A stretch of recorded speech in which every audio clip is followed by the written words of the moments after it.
Let's start a new stream here. So, good. Okay, I think we're good now. So I had to start. Sorry, guys. I started a whole new stream. I stopped that. I closed out of the other one too. So let's wait till we're connected for that. But this is part 2. The previous one was part 1 where I had to stop it. But we're gonna talk about spoilers now for the next half hour of The Walking Dead World Beyond Season 1, Episode 4, and Fear the Walking Dead Season 6, Episode 3. So spoiler warning if you're watching it on the replay. So I had to start a new one because the upload wasn't happening, and it was just messed up on there too. So I saw Chuck did a super chat, and he said thank you. So I appreciate that. Thank you, Chuck. Hopefully that went through. But so we're back. So let's talk about the episodes a little bit here too, guys. So sorry about the technical difficulties. I said I knew I jinxed it somewhat when I said the problem there too. The live stream may turn into a podcast, so we'll see. But let's talk about the last half hour here, guys. So the first episode tonight is Fear the Walking Dead. So let's talk about Fear the Walking Dead. So Fear the Walking Dead Season 6, Episode 3. So we're going to see Morgan and Rachel and baby Morgan at the beginning of the episode. And basically Morgan got some stuff, I'm guessing from Daniel, inside one of the communities. He doesn't say who the person is that he got stuff in from the community, but that's one of those things where we just assume it's probably Daniel. He got bread and books and clothes and jam and stuff, and Rachel figures it out because they used to live in Lawton or one of the communities, Paradise Ridge or whatever Ginny was. And so she knows like that Morgan got it from them. So Morgan says that nobody's going to know. No one's going to find anything. He gets the mobile from the store, and he gets the crib for Rachel. He also he modifies his axe and his bow staff to become like a super bat. I don't even want to call it a bax. It's a bat axe and the bow staff together. So he kind of does his woodworking stuff, and he learns how to do that. So he learned how to do that somehow, and he puts it together, and he works, and he swings it around, and that's the opening. Then you see Althea and Dwight, and that's the rest of the episode is Dwight and Althea. And the opening is actually Althea, so she's going to be highlighted. The big part is Althea. Morgan is not really seeing the rest of the episode. So they are working on they have a patrol for Ginny. Dwight and Althea are out somewhere. Turns out they go to a funeral home. They find a bunch of walkers. They kill the walkers, and they're taking out, every walker they kill has a wallet on them, which is really far-fetched. But they take out the license, and they're playing the license plate game, but now it's a license game. They're looking at the licenses, and they're trying to get Alaska or Hawaii. And the title of the episode is Alaska. And they found a Tennessee one or this and that. And then they kill a bunch of walkers in there. Althea goes into an embalming room. That's kind of the clip that we saw before. She goes around, and she gets a radio message that she hears. It turns out to be CRM, and it's Isabel. And they find out they're going to go at 0400. There's a drop point. They know where to go, and Althea knows where to go. Althea is listening to it, and she says, I copy Isabel, so we know it's Isabel on the radio. We don't see Isabel in the episode at all, but we know that Isabel is involved with the episode. We actually hear her voice. We don't see her. So Althea is in there. A walker comes out the back of the room somehow. It was sitting there the whole time. It was so quiet, right? So the idea with the walker coming in, it was embalmed. It was somebody took care of the walker, and a tooth comes out. It falls out. And it kind of looks like Daniel's wife. So some people are thinking that was Daniel hallucinating, but it's basically the woman that looks like her, even though it's not. And Althea goes to get her stuff, and the walker gets on top of her and is about to bite her, and then Dwight saves her. And it's kind of like, what are you doing, Althea? Come on, be smarter than that. And how walkers still sneak up on people, it just doesn't make sense. But also, they have the exactly, Eddie. Aaron found an Alaska license plate. So that's a nice callback and a nice Easter egg. I talk about that in my review, and it's definitely a connecting point with that. So they have GoPros on their jackets or their vests or their belts. And so they're recording stuff. So they're not holding cameras. They have GoPros now, so they can use their hands. Much smarter. They even reference that Ginny is making them record things. They're not just taking their word for it. So they have proof of it. So they're still doing the recordings, but in a much better way. Althea and Dwight are outside of the funeral home. They're talking. Dwight finds a bunch of beers They're skunky, they're gross, they're disgusting. They talk about pretzels and this, and they make a reference to the sherry. So it's another Easter egg for The Walking Dead, a nice flashback kind of thing. It's a nice moment. Dwight makes a joke to Althea about Beer Girl, and that's actually Isabel. And you hear the radio on, and Dwight picks it up, and he listens to it. He's like, what's Baker Road or Baker Point? And they say, and then Althea spills the beans about Isabel without saying much about it. And Dwight's like, look, we got to go there. If you had a point for it, we got to go. And they have a plan. If Isabel or if Althea gets bit if Althea leaves, they're going to put her stuff on a walker and act like the walker is the thing that the walker is Althea. So they're going to act like she died. But that doesn't come to that. They just highlight that at some point. So maybe that comes up down the road. And then they go to the building. It's at night. It's the big tall building that you saw in the trailer. It's, 30 floors or something ridiculous. So they go into the room. They go into the main room. There's the spray paint. The end is the beginning. It's got to be from the same guys from the submarine. They go in. They see rats. And they're like, oh, what's up with this? Rats in a cage. A walker falls from the stairs onto it. The walker dies. Dwight says that there was a rat in his sleeping bag. So he's like, the rats were around him, and there was more rats around there too. And they're like, all right, something's up with that. They go up the steps. They encounter walkers that are getting past the blockades of the filing cabinets and chairs and everything to block the staircase.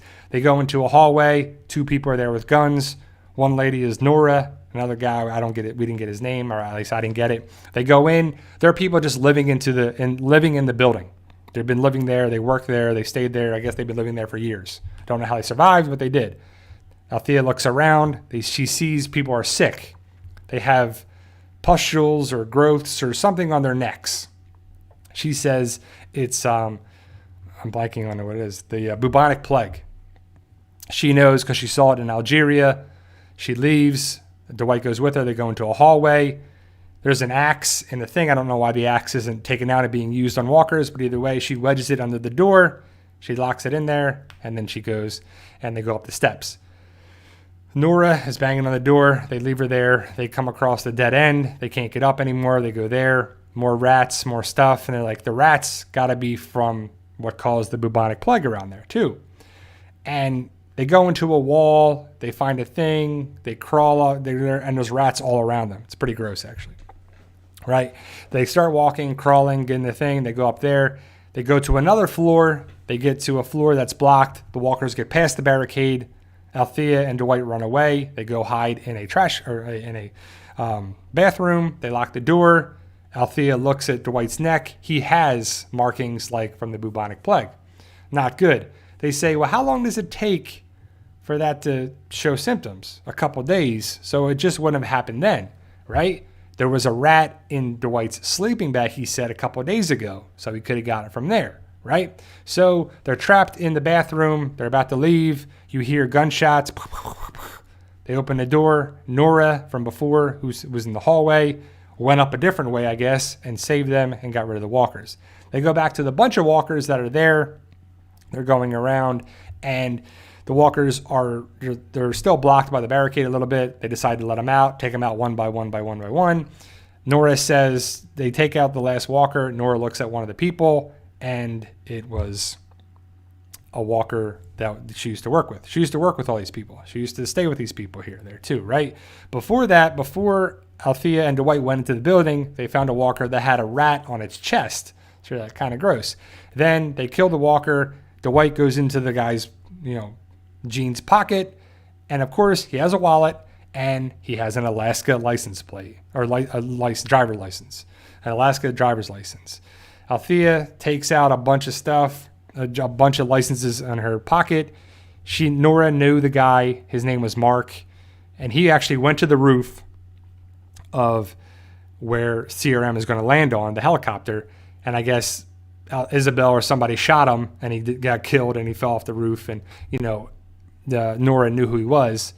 Althea gives Mike's license to Nora as a nice thing, even though Althea wanted that because it's a Alaska license, which is probably hard to find for their game. Dwight is sick, so he says, I'm going to go to a pharmacy. I'm going to get out of here. I'm going to find a pharmacy. There's no sense in me going upstairs with you or to the roof. They talk about what they would say, and, they would be like, well, I wouldn't say anything to Sherry if I saw her. I would just give her a hug, and I would be whatever, and it'd be nice. And because Isabel doesn't know that Althea's going to see her, so it'd be awkward. What do you say? What do you do? They didn't know each other for 2 days. They kissed, but, it'd be weird, right? So Dwight's going to leave and go get medication for it. He needs to find Cipro because that's one of the best antibiotics, a broad spectrum antibiotics for it. And Nora stays back down there. Althea goes upstairs, goes to the roof. She's got 2 minutes left before the helicopter comes. She looks around what to do. Before that, Dwight took her GoPro and made a video and said, look, you're taking a whiz over there or something, and, I just want to make sure, be okay, and this and that, just a nice message, and I love you, because they care about each other. They're friends, they bond, they care about each other. And Althea is on the roof. She finds a box of flares. She grabs a flare gun and a flare, puts it in it, poof, shoots a flare in there. The helicopter comes because it's coming to land on the roof, and Isabel is coming that way. You don't see her, but you see the helicopter. Althea takes out the radio and says, don't come here. They got the plague. It's an infection. Don't come by here. And Isabel's like, stay off this channel. You're not supposed to be on this channel. Well, when they have a nice thing, and Isabel realizes it's Althea, and they have a nice moment, and they talk, and blah, blah, blah. And then Isabel says, in the crate there is some beer. And Isabel flies away to another, drop point. And Althea goes into the crate, opens it, finds the beer, finds a thing, also finds a box, which a big old box of a bunch of prescriptions, medication of Cipro. Magic, right? Worked out great. And there's a bunch of it. There's a bunch of Cipro in there. She takes it down there. She tells Dwight, don't go anywhere, stay there. They give out all the Cipro to Dwight, so Dwight's safe, gives it around to everyone's safe. They talk about going to Ginny's community. Althea's like, that's not the place to go. It's not the best place to be. It's not a good place. We'll take you somewhere else. We don't know where that is yet, but we have that. They walk down the same steps they came in. They see the rat cage, and they find a spray paint can. The spray paint can is probably from the two guys with the submarine. We already know they're connected because the end is the beginning is spray painted on there. We know that. They don't know that, but we know that, right? So the end is the beginning, people. We don't see them, but Althea picks up the can, and she says, I don't think these rats were just here by choice. They just said that it was there by, it was placed there. So I think it's a thing where it makes sense that she found out that, somebody did this on purpose. So I'm guessing those two guys are involved, even though we didn't see them, right? We didn't see the two guys, but we know that. Dwight says, you should check in with Ginny to let him know what's going on, blah, blah, blah. Althea turns on the radio. By chance, there's a person on the radio says, is somebody in danger with the building with the flare? Is somebody in danger? Dwight's like, I know that voice. He grabs the radio, looks at it, and says, honey? Because that was his nickname for Sherry. Silence, silence, silence. Dwight? Night turns to day. Dwight runs out of the building, runs down the alley. Sherry is there. Sherry and Dwight hug, kiss, spin around. It's a nice moment. Althea smiles. Nora comes out. They look at the reunion of Dwight and Sherry. And that's how the episode ends. So next week's episode, we'll see John Dory, I guess Strand, and a couple other things, the rabbi guy and a couple other people there from it. So we finally get to see John. And it looks like they're doing, 2 characters per episode is what that basically is. And I think that's what the early word was. So overall, it's nice moments. Stuff works out. And I have to say, it's a really nice moment when Dwight runs down the alleyway and runs to Sherry. I'm like, man, it's a nice thing because he's been looking for her forever. And I'm like, yeah, that's the way it should be. It's a nice moment. It feels like, man, you feel like, yeah. Right? So it's good. It's a good episode. Stuff works out. What are the odds of finding Cipro like that? Finding a bunch of it too.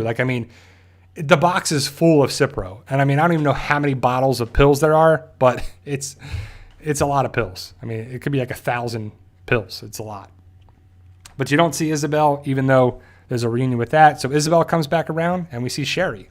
So it's pretty cool stuff. It's a good episode. And it's, continues on with some good episodes too. So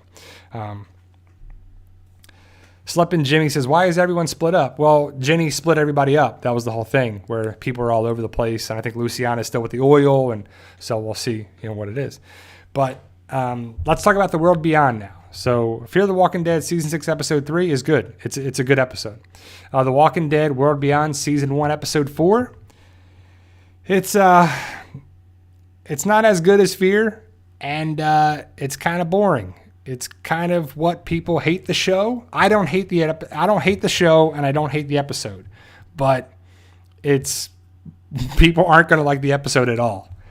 You have to watch the post credits part of the episode, and it's good. It's 1 minute and 28 seconds, and I already have a whole video talking about it, but you get to see the A subjects in some facility that a woman is doing research on of different test subjects. You see a picture on the table of a doctor or a man with a beard, Dr. Bennett, the lady that's doing the research, and another guy that's Dr. Samuel Abbott that is now a walker, and he's test subject A402. So we see who the A's are too. So, but either way, Walking Dead World Beyond, that is the post-credit scene. That is not in this episode. You have to watch the episode, what happens next on The Walking Dead World Beyond, the credits, and then the post-credit scene. It's the first time I've ever seen a post-credit scene in the Walking Dead universe, but it's pretty good. It's actually a really good post-credit scene. Now, this episode starts in the woods. The kids are talking about CRM. They call it the hidden city. Elton says, well, if they were smart, they wouldn't tell people about it. They have food. They have, transportation. They have this. They have ways of getting around. They're probably really large. They're probably really big. So they talk about it where they could be underground, and Hope's like, what sounds like some shady if you know what I'm talking about, right? They walk down the path. They come across the high school. They grow in the high school because it's about the rain, about the storm. They go inside the high school. Before they go into the high school, Huck and Felix are like, we gotta change these kids' mind to get them back in to Omaha. We gotta get them back to the campus colony. Going to New York isn't going to make sense. We got to go to the campus colony because they don't know that the campus colony is down. It's gone. It was destroyed. Well, the campus colony is probably still there, but all the people, it's not safe to be there. But either way, they go into the high school. Then you see a flashback of what the high school was. You see a girl with like pinkish, purplish hair. She's walking down, flirts with a guy. She turns around. Someone takes her picture, and you kind of see the same auditorium that our kids are in. We have 2 groups of 3, or 3 groups of 2, sorry. Instead of 2 groups of 3, we have 3 groups of 2. It's Hope and Huck, Silas and Iris, and Felix and Elton. They go around the school. They check for things. They have to find Hope some clothes because she lost her bag in the bog. And so they got to find some different things. The school, it's a big high school. They're going around there. There's like not really a lot of walkers or empties around, but Silas and Iris go into an auditorium, like a gym. There was going to be a dance there.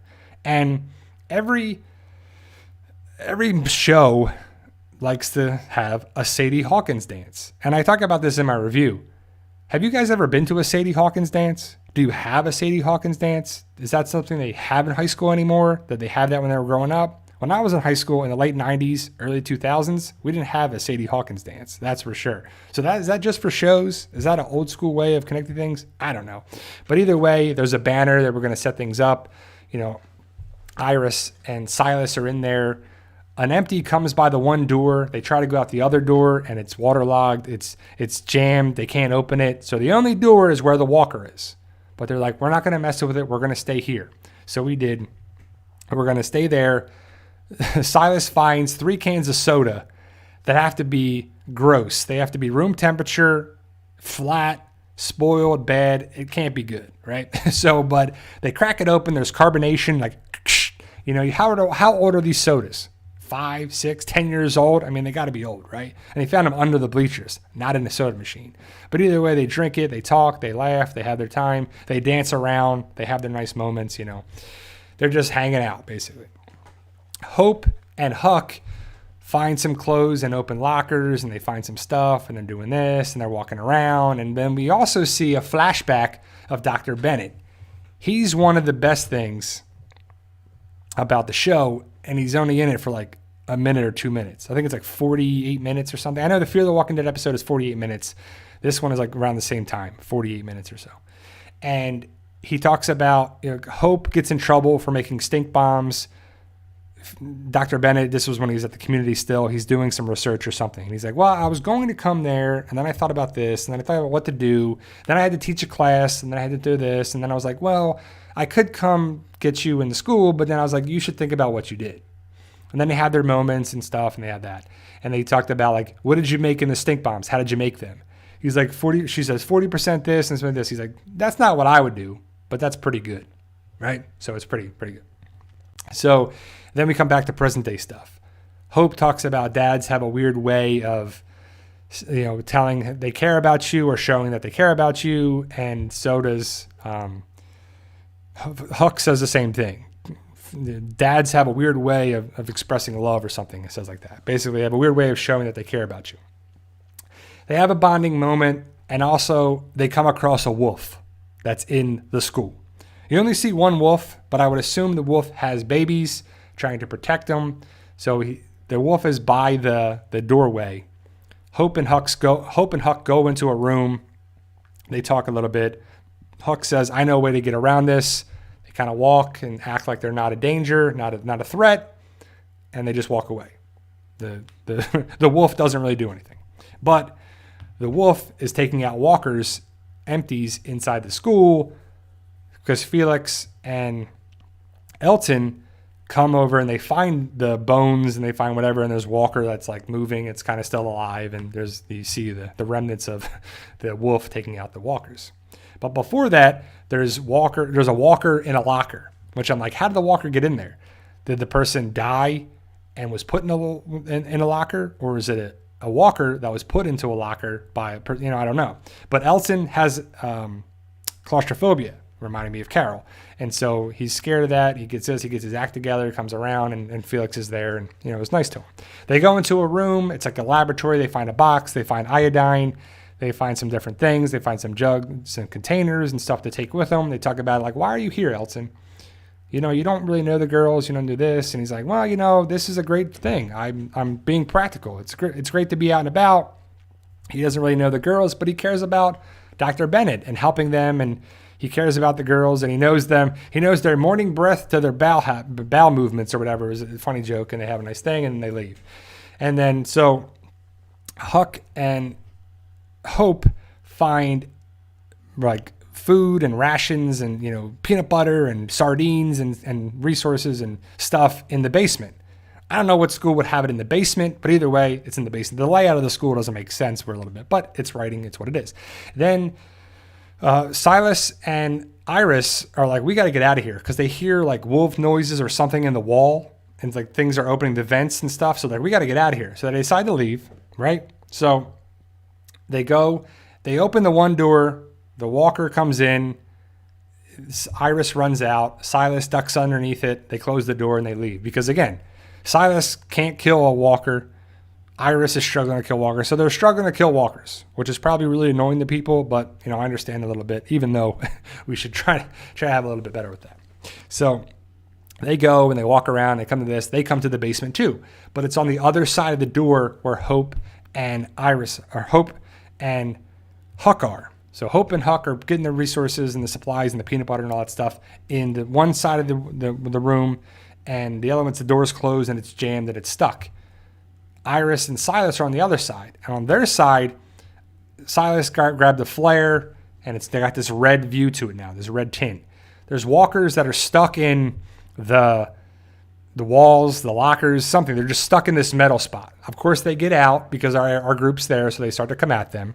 And I guess people were living in the school, so that's why they had the resources there, sleeping bags and stuff. So I guess that makes sense.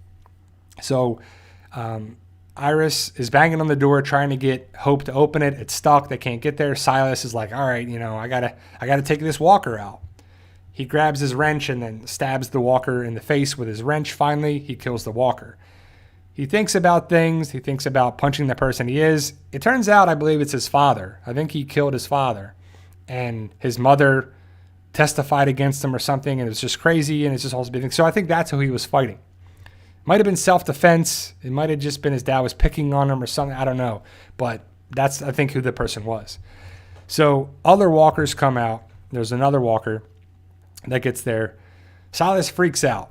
He knocks the walker down, and I don't ever think this is a good idea, but he's punching the the walker. Like punching it. He doesn't have gloves on. He's just got exposed hands. And he's like, ah. I know Kelly did that once, and I know other people have done it before, and you're like, that's just not smart. What if you got your finger, your knuckle scratched on the bacteria in the mouth from the bite? You just punched the walker, and you got infected because you punched the walker. Maybe it's the medical professional in me, or it's just common sense, where you're like, it doesn't make sense. It just doesn't make sense. But either way, he's like, oh, he's punching him. They come in. Felix, everybody comes over to Elton, or to Silas, and Elton tries to come over and stop him from moving over, and he try to pushes him off him. Elton goes down, hurts his shoulder, but he's okay. And then, Silas has blood all over his face. They're sitting there, I guess, the next morning. They're sitting there in the room. They're talking. And, Silas and Iris have nice moments. It's kind of like their moment episode where he's like, do you think I killed my dad? Do you think I did that? And she's like, it doesn't matter what people say and what it is and how it's going to be. It's what matters is you. And he takes care of him while they're on there too. And they get up and they walk out. And before that, I think Iris had a yearbook, and she looks at the yearbook, and it's the same girl that you see at the beginning with the purple pinkish hair. I think her name is like Sabina James, I think her name is. And it says like most likely to walk to her own drum, or to the beat of her own drum. So she's like a rebel, kind of like Hope is a rebel. And she's dead. Her zombie body, her walker body is dead in the room, in the basement. Silas and Iris walk upstairs. They go to the auditorium where everybody is, where they started again. Elton has been taking pictures, as we know. He's like, all right, guys, get together. I want to take your picture. And I'm like, for what? I want to take your picture. I want to take our group photo. So he takes the picture of our group in the same exact spot. The person that was living takes a picture of the girl with purplish, pinkish hair, and in the same spot. So it's kind of a thing with that. So it's kind of that. And they take the picture, but Elton's not in the picture. He actually takes the picture, and that's how the episode ends. So it's interesting. Is Elton going to die? Is Elton going to have the picture for his own? Is Elton going to go out on his own and he looks at the picture for good times? It just makes you wonder what they're setting up with that. Is it symbolic or not? So, but that's the way the episode ends. Next week, it's them going to a river, making a raft, and I think they're going to travel down the Mississippi River or something, I think is what their plan is. So that's next week, and we'll see how it goes down. But it's just not much. They're in a school most of the time. You get to see Dr. Bennett back then. He talks about, before that, the other thing, I'll end it with this. There's another little flashback of Dr. Bennett leaving, and Hope is talking to Dr. Bennett. And previously that, Dr. Bennett says to Hope that, when we adopted you, I think he adopted both of the girls. Hope and Iris were in the same house, crib, area, whatever. I forget what he actually says, but they're together. So I believe that the Bennetts, Carrie and Leo, they adopted both Hope and Iris together. And he said that you took care of her and she took care of you. So I thought that was pretty interesting. Also, in another flashback, a different flashback, it's when Dr. Bennett is going away with CRM. He's packing a bag, and Hope's like, you don't have to leave. Why do you have to leave? Why do you have to do this? Like, I'll be better. And he's like, look, it's not you. And she's crying. And he also says something interesting like, I understand why this is rough for you, but next time I'll see you, I'll tell you. So we don't know what that is, but it's kind of like, next time, whenever they see each other, they're going to have a big, meaningful conversation. So Dr. Bennett has to survive, right? So it's either like Hope is a genius and she's not being challenged and she needs more challenge to it. So I don't know what it is, but we just don't know where it's going for sure. But it was interesting. We'll see where it is, and that's how it goes down. But overall, Fear the Walking Dead Season 6, Episode 3 is a really good episode. Walking Dead World Beyond, it's lacking. It's not bad. It's just not really like, wow, that was great. They give some information. The post-credit scene is like the best part of it, and that's 1 minute, 28 seconds after next week's promo, the trailer, and the credits, and then we get to watch that too. So it's good stuff. Thank you guys for being here. Sorry for the technical difficulties. I jinxed myself, that's for sure. So I like the idea of I'll be back next Sunday to talk about some stuff about, Walking Dead, Fear the Walking Dead, Walking Dead World Beyond. It'll be November 1st, right?